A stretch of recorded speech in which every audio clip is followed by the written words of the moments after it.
we're really happy to now introduce Sir Harald Fosker, who is one of the architects of the Norwegian approach to criminal justice and incarceration, and used to be the Director of International Programs for Norway, and is here today to speak with us a bit about how he invested his staff with these new principles and new ideas.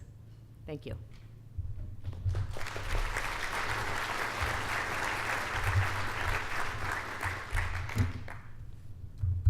Thank you so much. Very nice of you. Those words, parliamentarians, friends and colleagues. I feel a little bit embarrassed. It's so many beautiful words said to us Norwegians, and in many ways I don't think we deserve them. And if we deserve them, it's very important that we don't get high, but grounded. I know that the Oregon people, they love my saying of be proud but not satisfied. And I think that is a very important thing for us to think like that now, after all this. That's me. It should be, it should be a PowerPoint.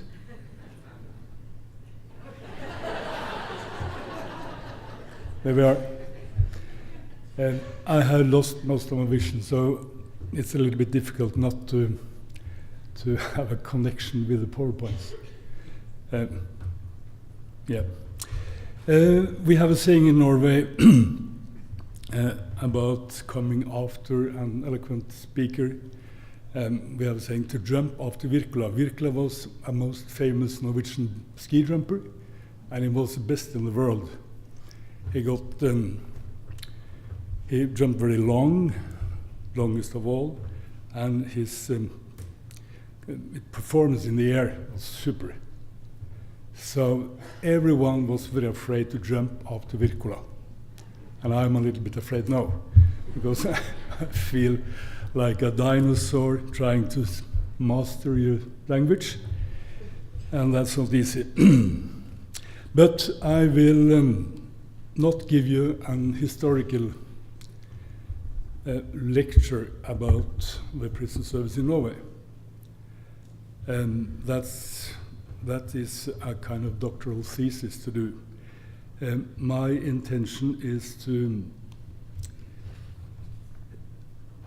give you some input about the basic values and ways of thinking in the Norwegian Correctional Service for the last 4 decades.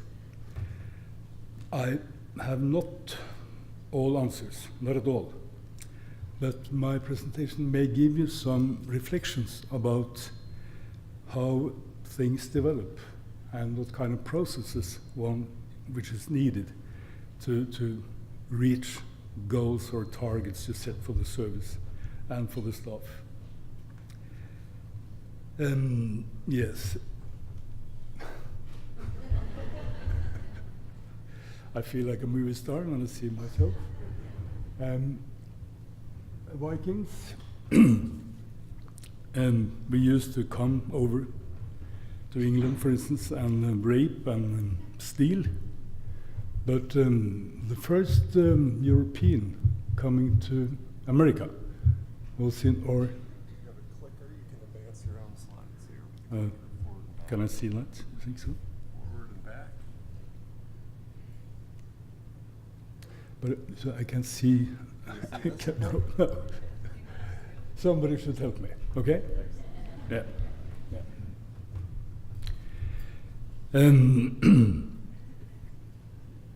I was talking about Vikings. There was one Viking coming here in year 1000. We are very proud of that. So we tried to copy him coming over and do something like he did. He called the land he discovered here the wine land. He must have been in Oregon. That's for sure. Let's have a look at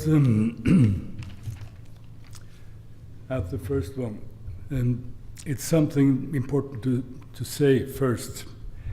It is the following: to understand the present, it's necessary to know the past. Now that's a self-evident thing. The understanding of the present is the key to active participation in the future. And that means that historical knowledge and insight form a platform for identifying processes both in society and in corrections. That is things that we should think about very often, because we are so used to be here and now thinking, and we should always take the experiences from the past and use the best part of them in the future and in the present. If we start, when I got the message that I should speak about the history of the prison service, I tried to reflect what has happened. What is my first impression? What actually did we do in the 70s, in the 80s, and in the 90s? Because I found it very quickly that it is possible to divide the time into 10 years epochs, decades. The 70s is something special, as the 80s, 90s, and so on and so forth. So I've tried to tell something that happened, or not all the things, but important things in the 70s. And I start with a cartoon, which is relevant to what Craig just mentioned. I don't know if you can see that. Can you read it? I can't, nearly. But now it was a Danish criminologist. He wrote a report, and that was when the figures raised rapidly in the United States, the prison population. And he found out that if this rapid change would grow further, half of the population would be in prison and half of the population would be guarding them. And that is a bad scenario. But if we go to the 70s, the most important thing there was the white paper on crime. And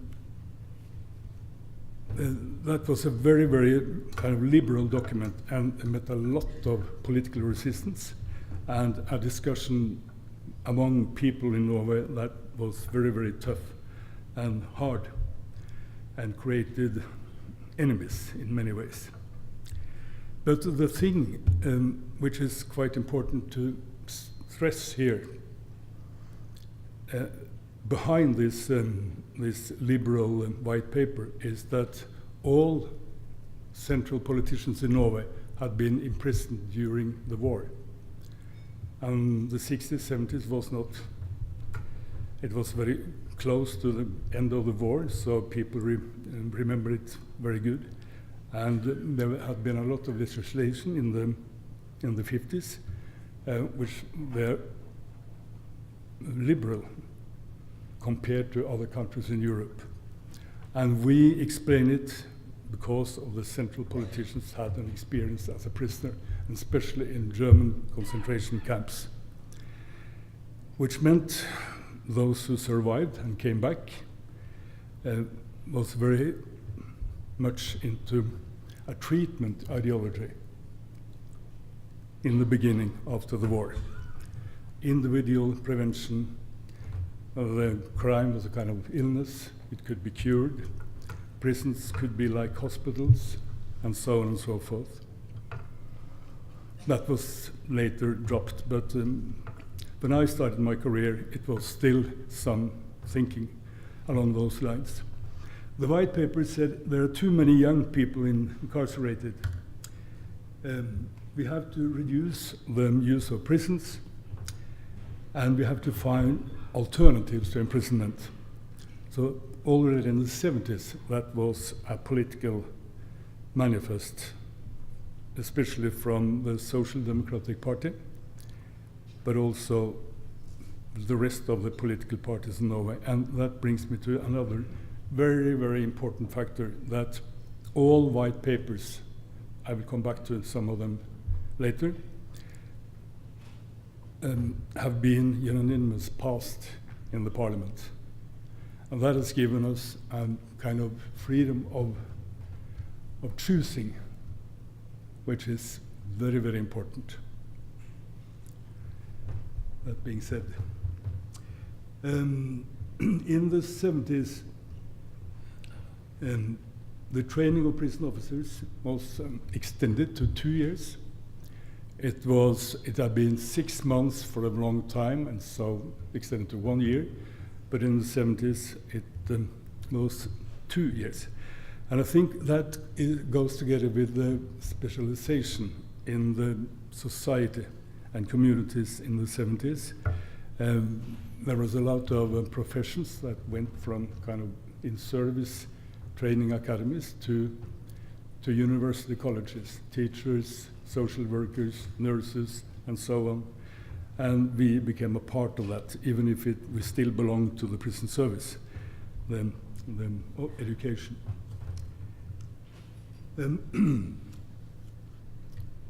2 new prisons were built on kind of normality principle. We didn't use the concept at that time, but the normal thing was you should have a house to live in, and you should walk to your job, to your work, and behave and be treated like a normal worker.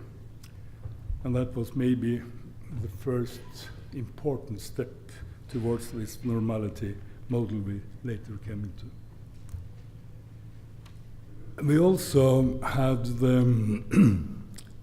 learned a very important thing in the 70s, because we found the oil, and that changed the Norwegian society and the communities into something else.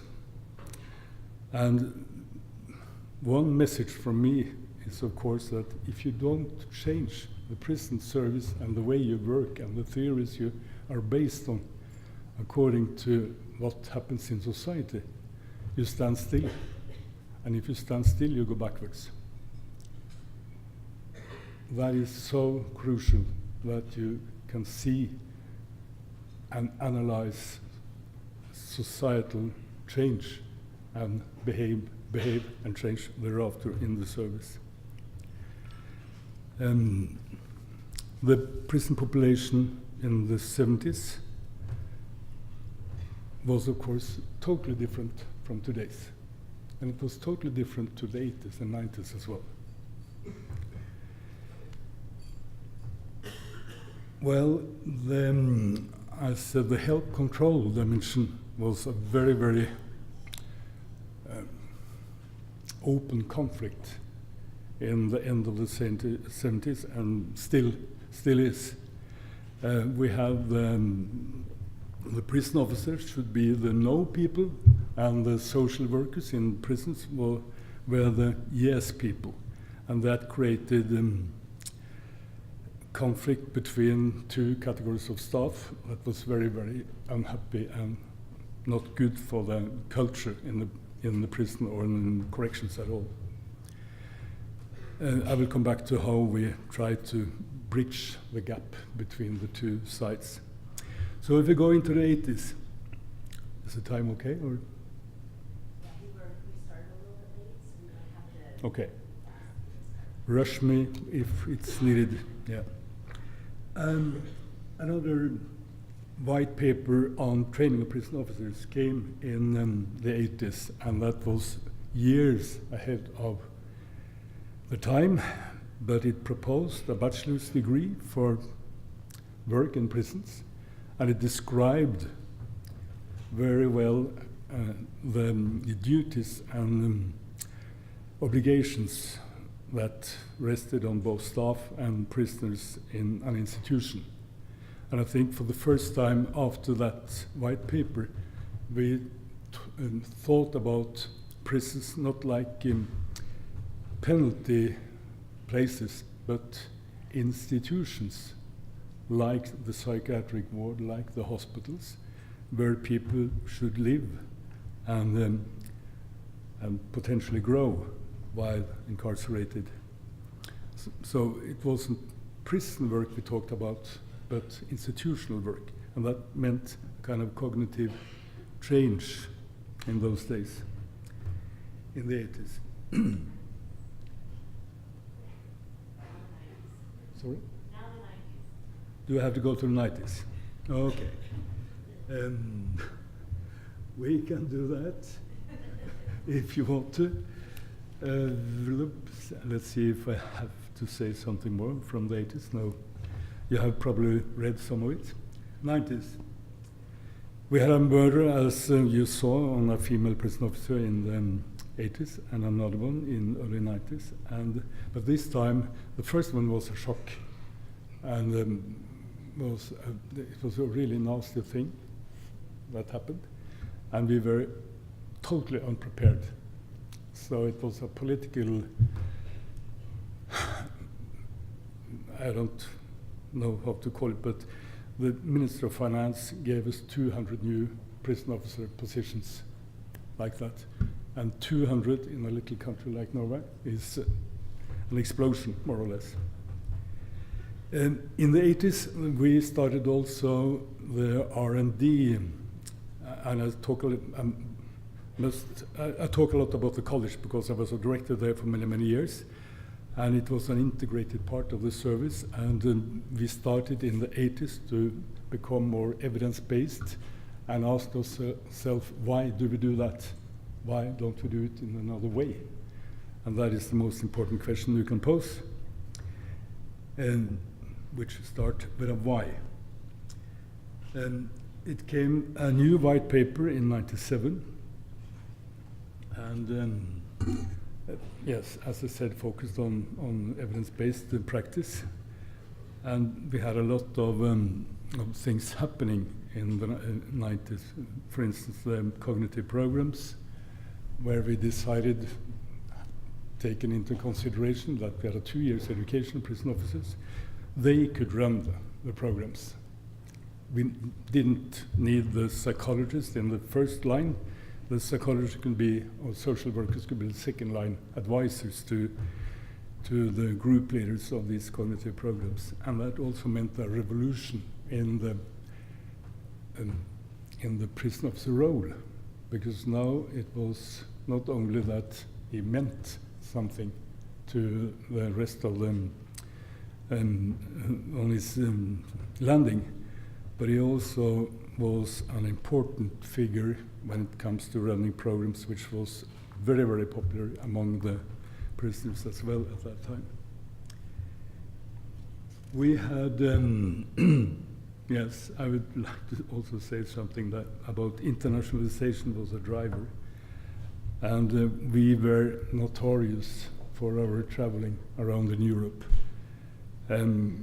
Maybe a little too much, but it was so important to see other regimes, other cultures, other ways of thinking, other theories about human behavior, and what kind of skills were needed for doing a good job.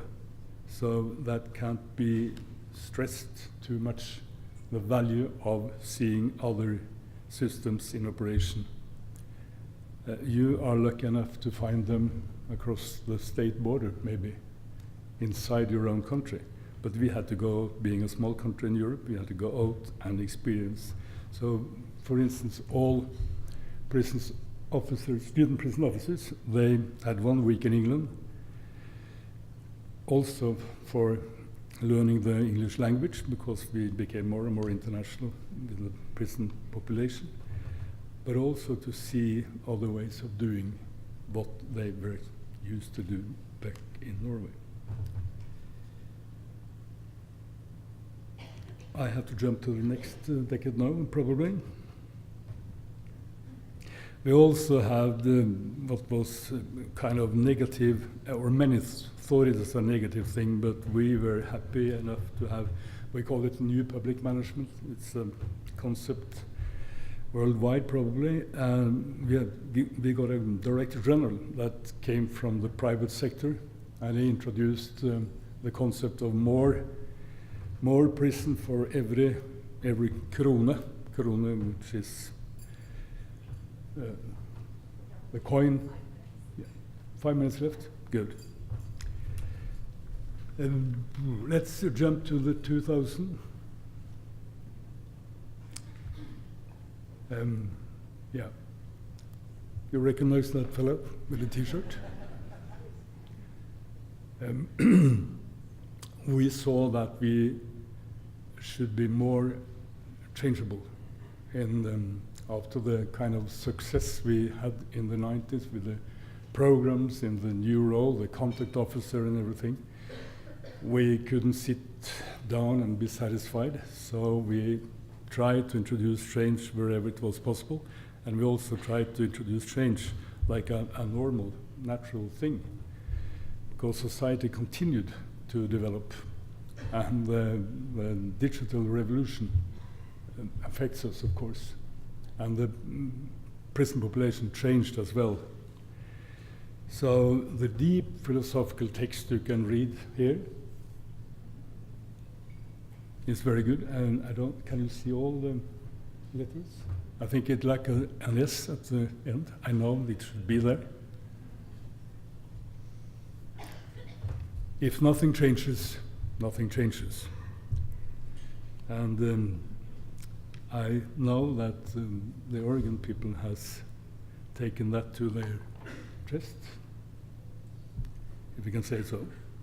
It also came a new Execution of Sentences Act in 2001, and then we established regions and totally integrated the probation and prison services into one correctional service.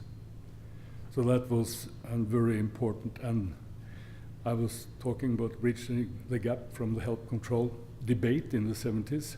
I think we succeeded, and it was possible to do the integration, amalgamation in the 2000 and something.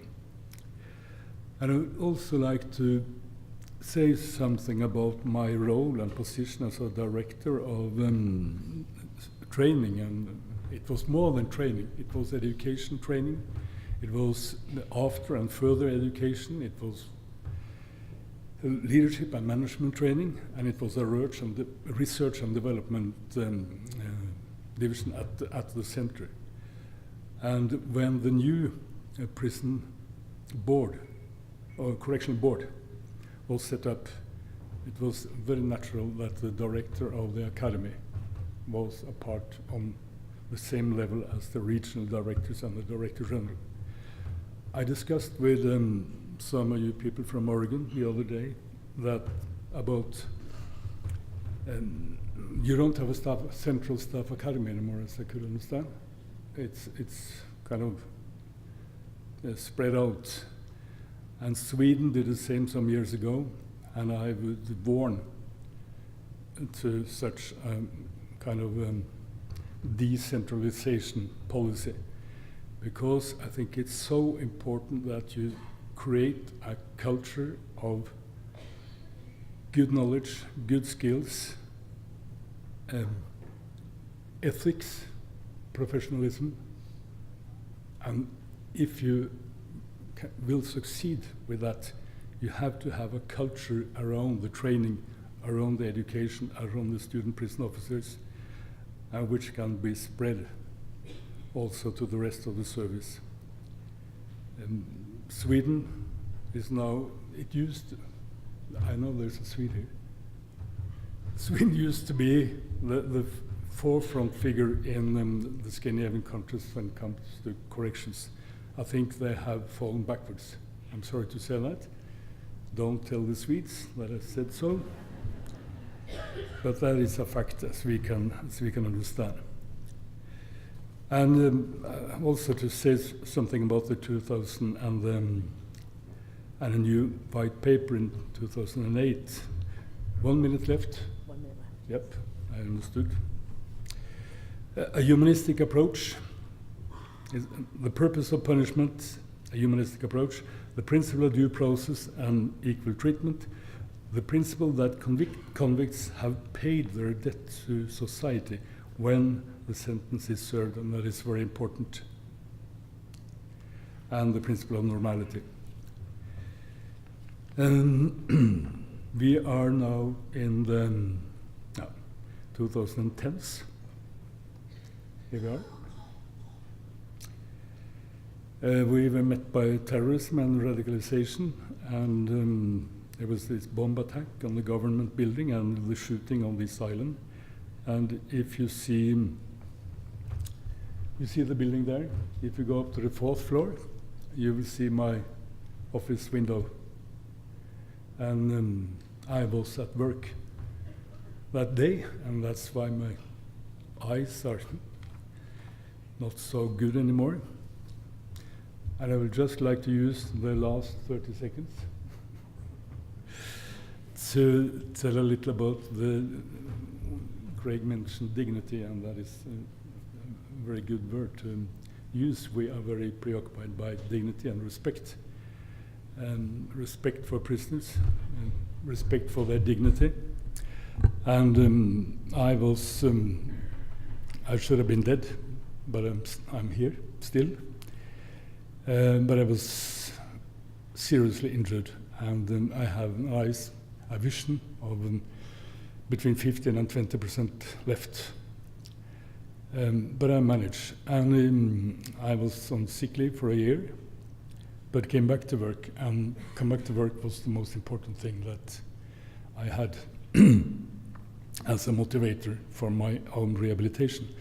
But also the case in the court, and when I witnessed against the terrorist, it was very good for me just to be a witness, because then you felt that kind of you had a role in the case, and a role in try to understand what really happened and so on. And the judge asked me, "How do you feel standing here now and see him, and you know that all of you prison officers had been training them for many, many years, should take care of this man." And they did so when he was in remand for almost a year. And I was so happy to say that he shall be treated with the same respect and dignity that is valid for all prisoners in our system. Apart from, and he has all rights all the prisoners have, apart from those who cannot be there because of it is serving in a very strict high security regime. Of course, if you can't feel that he deserves the dignity, I deserve that dignity. The service deserves that dignity, and society does. So it's a dignity for ourselves to treat him as a human being with respect and what follows of that. So that was a very good thing for me to say as a witness, and it kind of helped my rehabilitation. And I will conclude with the last 10 seconds. Yes. We have something to learn from you as well. It was an example just before we started the meeting here. I had a conversation with a lady who told me that she was responsible for the care of victims.